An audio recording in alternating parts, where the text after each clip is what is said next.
दम है तो हाथ लगा कर दिखा, दम है तो इसे तोड़ कर दिखा, दम है तो वहां जाकर दिखा।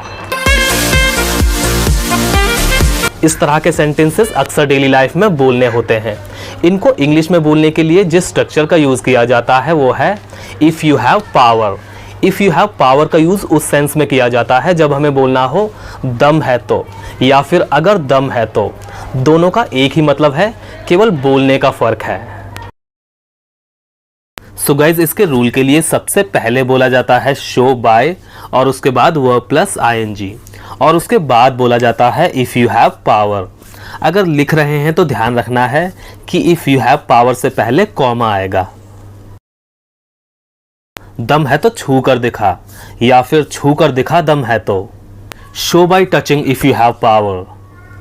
दम है तो दोबारा जाकर दिखा, या फिर दोबारा जाकर दिखा दम है तो। Show by going again if you have power. दम है तो तोड़ कर दिखा, या फिर तोड़ कर दिखा दम है तो। Show by breaking if you have power.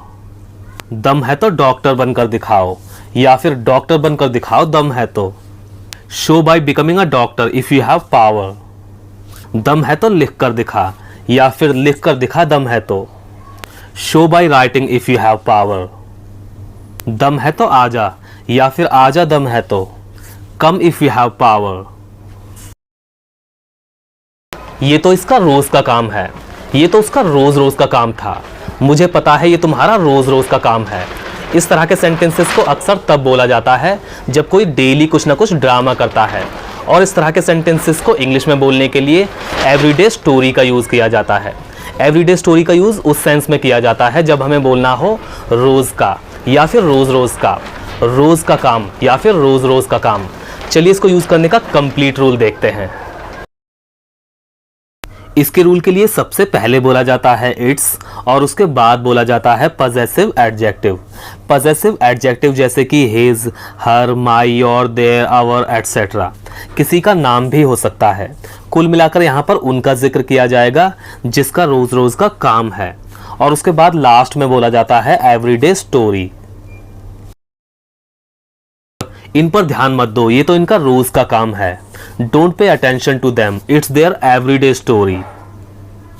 ये तो इसका रोज का है, या फिर ये तो इसका रोज रोज का है, या फिर ये तो इसका रोज का काम है, या फिर ये तो इसका रोज रोज का काम है। इन सब का एक ही मतलब है, केवल कहने का फर्क है। It's her everyday story.